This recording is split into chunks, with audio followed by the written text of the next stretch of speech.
Bueno, muchas gracias a todos y a todas en especial a los organizadores, por esta oportunidad de estar en este diálogo interreligioso, intercultural sobre el cambio climático, que es un tema central en nuestra época. Y quiero en especial aquí utilizar esta charla para agradecer a los líderes de fe por su liderazgo y por su respuesta al llamado a estar unidos como una sola familia, como custodios de nuestra casa en este momento definitorio de la historia, en esta danza entre la oscuridad del miedo y la luz de la esperanza. Abbas, que significa voz en distintos idiomas, es una comunidad de 44 millones de personas de todo el mundo que busca cerrar la brecha entre el mundo que tenemos y el mundo que la mayoría de la gente quiere. Nuestros miembros son personas de toda condición, provienen de distintas creencias y toman acciones en la creencia de que podemos construir un mundo más limpio, seguro y justo. Firmando peticiones, donando u organizando marchas, nuestra membresía se conecta intensamente con el mundo hoy y en este momento. Y nos sentimos esperanzados con el mundo. En las 24 horas de hoy en día es fácil que historias llenas de pesimismo invadan nuestro estado de ánimo y se vuelvan virales. De hecho, según encuestas, la juventud de hoy tiene menos esperanza en el futuro que cualquier generación anterior. Pero todavía existen razones para tener esperanza.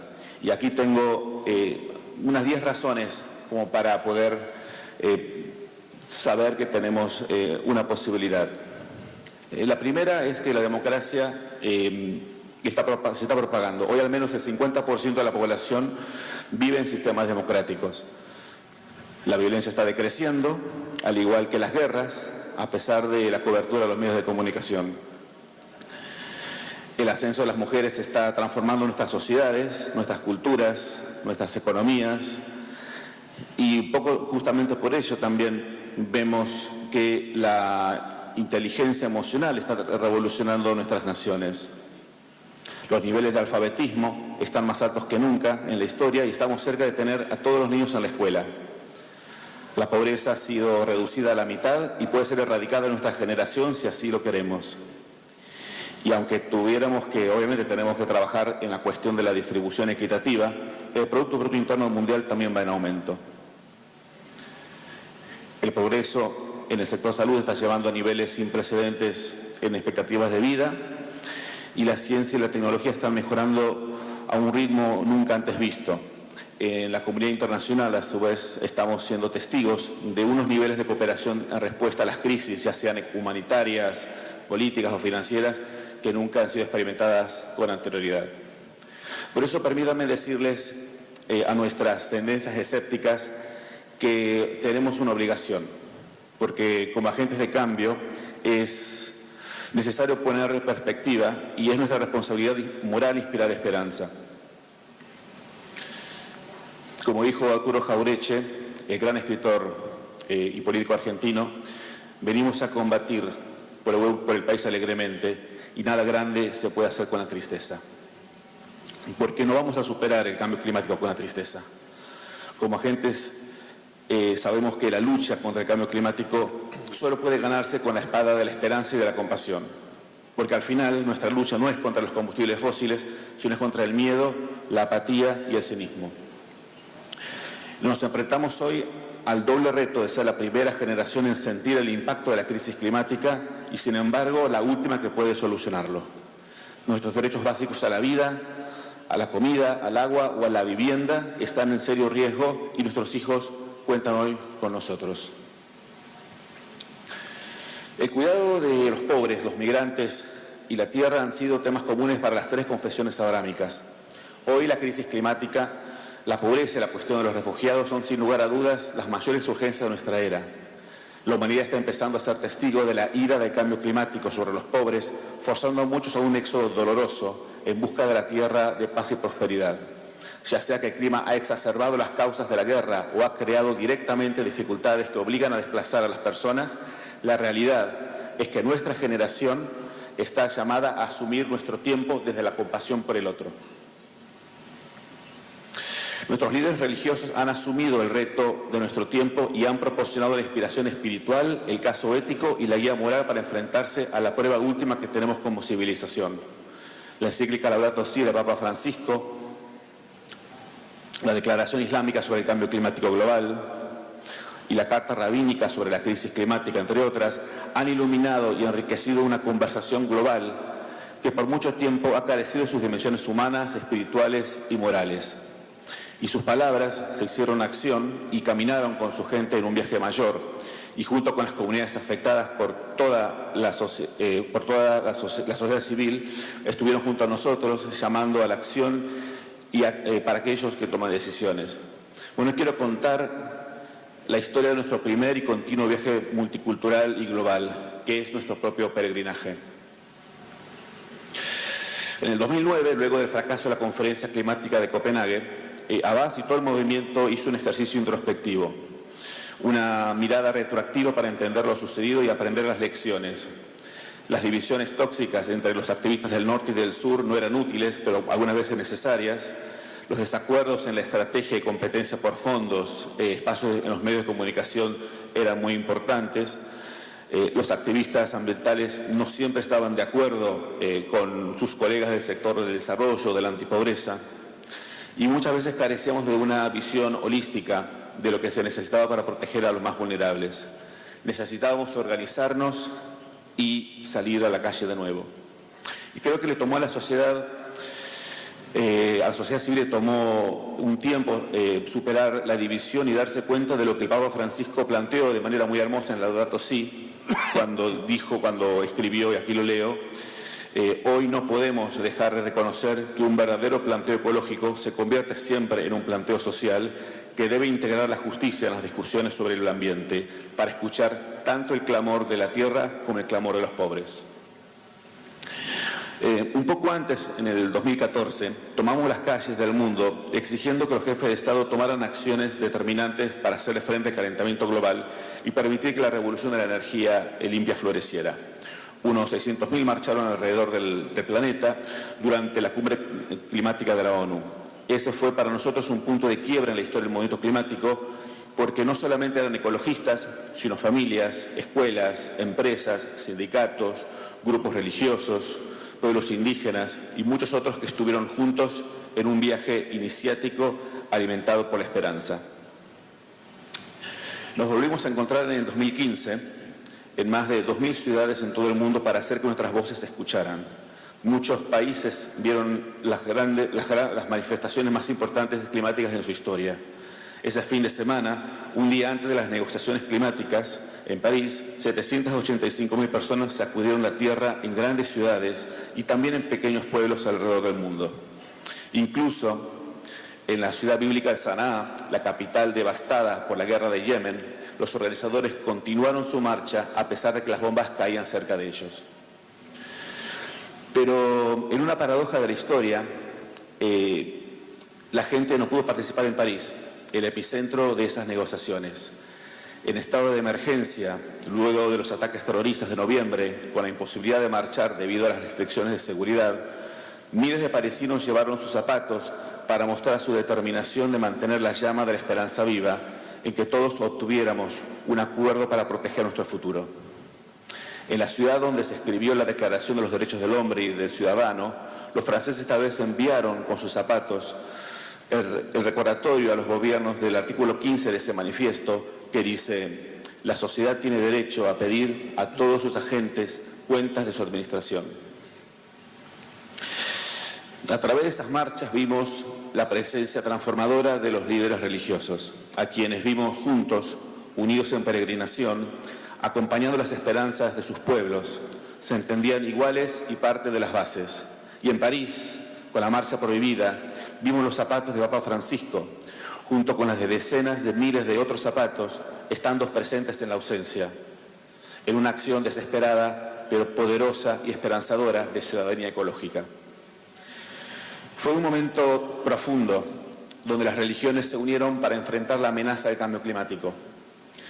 Si durante siglos las personas se mataban entre ellas en nombre de las religiones, el año pasado vimos a las religiones unirnos como una gran familia, como un solo pueblo, a pie junto con los pobres y vulnerables, compartiendo el deseo de defender su derecho a existir y de hacer la paz con la tierra. Otra peregrinación se dio dentro de la diplomacia en París. Allí muchos negociadores se alejaron de la burocracia y de los intereses políticos y del capitalismo y abrazaron un bien mayor en un viaje iniciático, personal, hacia una verdadera ciudadanía global. A diferencia de otras conferencias, vi negociadores haciendo su mejor esfuerzo para escuchar el clamor de la tierra, de los pobres y de todos nosotros que estábamos en las calles y en la web. Estaban inspirados y fueron capaces de tender puentes entre agendas nacionales con el deseo de hacer que este acuerdo funcione para todos y así poder ver a sus hijos con los ojos cuando vuelvan a su casa. Solo de esta manera la comunidad internacional pudo unirse en París y responder a la crisis climática. El 22 de abril pasado, el Día de la Tierra, una cantidad sin precedentes de estados firmaron ese acuerdo, enviando al mundo una señal fuerte. Y es que en este reto, a pesar de todas las diferencias, estamos unidos. Aún no sabemos a dónde nos llevará, pero solo sabemos que no podemos retroceder, porque el movimiento climático inició su propia peregrinación hace un tiempo, en un viaje que debió de terminar en París, pero que en realidad es más largo, grande y mayor. Marrakech nos espera entonces con la esperanza renovada. Pero ese viaje a Marrakech tiene una parada que no podemos obviar, y es Nueva York, en 2 semanas, en donde los líderes mundiales discutirán el destino de los migrantes y refugiados. En un mundo donde el cambio climático está empujando comunidades completas fuera de sus medios de vida, nuestra ciudadanía global está y estará actuando, escuchando tanto el clamor de la tierra como el de los pobres. Porque para nosotros es el mismo viaje, un viaje en el cual caminamos en solidaridad con ellos, un éxodo muy doloroso en el que está ocurriendo hoy, donde millones de los más pobres entre los pobres son desplazados por las guerras y las crisis ambientales. Es una diáspora inmensa buscando esperanza en un futuro mejor. En el medio de esas duras experiencias, frecuentemente se enfrentan con la estigmatización, el rechazo, la humillación, la esclavitud e incluso la muerte de la cual procuran escapar. En mi vida conocí muchos refugiados y desplazados. Más allá de su dolor y desolación, detrás de su pérdida de esperanza, hay un espíritu de determinación y superación. A pesar de su desazón, muchos no se dan por vencidos y tienen sueños. Y si ellos no han renunciado, ¿cómo nosotros podemos hacerlo? Nuestra comunidad y muchas nuevas expresiones de la sociedad civil entendemos la necesidad de soñar. No es un lujo ni un privilegio. Es una profunda responsabilidad. Nuestro nuevo activismo está surgiendo y cada individuo hoy tiene la capacidad tecnológica de conectarse, organizar y hablar con una velocidad y alcance nunca antes experimentados. El tema de esta sesión es la relación entre el cambio climático y los refugiados.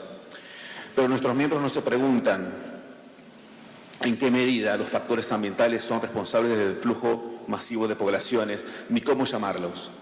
Hoy decidimos hacernos otras preguntas a nosotros mismos y a nuestros gobiernos.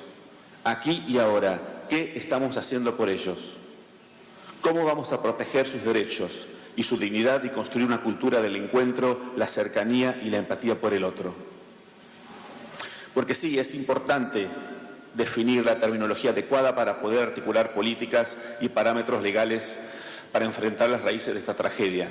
Pero también tenemos que saber que estas preguntas nos estamos haciendo hace más de 40 años y que ya es tiempo de poder trabajar juntos y poder solucionar esta situación. Tal vez existe una obligación que precede esta pregunta, que está contenida en ese llamado de escuchar el clamor de la tierra de los pobres. Por muchos años, académicos, activistas y los formuladores de políticas hemos visto al mundo de manera aislada. Yo todavía recuerdo cuando entrevisté a una niña india desplazada ecológica en Singapur. Una activista antitrata también la entrevistó porque también era esclava sexual. Era la misma víctima, pero teníamos visiones diferentes. Su historia unía los puntos entre el cambio climático, la migración y el tráfico de personas. Y fue un llamado de atención, porque estábamos persiguiendo nuestras agendas sin poder tener la empatía sobre la persona concreta y la falta de una visión holística. Hace un año en Bruselas, la capital de la Unión Europea, entregamos una petición firmada por más de 1 millón de personas instando a sus líderes a actuar por la crisis de los refugiados. Estábamos con Fátima, la tía de Alan Kurdi, el niño de 3 años cuya imagen fue titular global después de ahogarse en el Mediterráneo. Muchos medios se debatían si era o no era un refugiado climático, pero la pregunta de Fátima era mayor, y era ¿dónde estaba la empatía? Y en su dolor, en esa mañana gris de Bruselas, respondió a esa pregunta, y que la empatía estaba en los ciudadanos.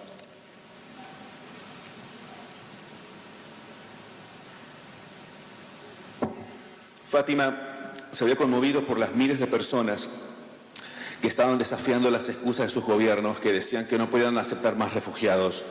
La gente se registraba en la web para hospedar a los refugiados en sus casas, en un creciente movimiento en la red, una especie de revuelta contra la burocracia, el racismo y la indiferencia. Sabemos que en unos pocos días la Asamblea General de la ONU tendrá la reunión de alto nivel sobre las migraciones. Hoy necesitamos gobiernos que se unan a esta peregrinación y que juntos cambiemos el camino de la historia, eligiendo a la humanidad por sobre el miedo. Como muchos líderes religiosos han resaltado, nuestros mares se han vuelto cementerios insaciables, devorando muchos inocentes que escapan del horror, como Alan. La Biblia y el Corán cuentan la historia de cruzar el Mar Rojo. Moisés extendió su vara y el Mar Rojo fue separado por Dios y su pueblo pudo caminar en tierra firme y cruzar el mar, escapando de la esclavitud, el hambre y el dolor. Hoy exigimos políticos y gobiernos con compasión para salvar las vidas y abrir caminos para aquellos que hoy sufren la odisea en el Mediterráneo, en el Egeo, en el Caribe, en el mar de las Filipinas y en muchos otros lugares. Nos preocupa que la cumbre de la ONU no deje compromisos concretos, pero igual sabemos que nuestro movimiento no bajará los brazos porque estamos seguros que una civilización empática está surgiendo y todos nosotros, cada uno de nosotros, afrontaremos este reto y haremos historia. Como los acuerdos de París nos demostraron, cuando estamos unidos podemos provocar el cambio. Pero para llegar a París unidos tuvimos que pasar por Copenhague, por la oscuridad de Copenhague. Por eso lo que digo es aprendamos y sigamos desde ese lugar y construyamos desde la experiencia. No debemos desviarnos nunca de una sociedad inclusiva ni caer en el discurso de la división. No debemos olvidarnos nunca de nuestra independencia, nunca. Hoy estamos frente a una encrucijada moral como civilización y solo caminando juntos y con determinación podremos llegar a la tierra prometida. Gracias.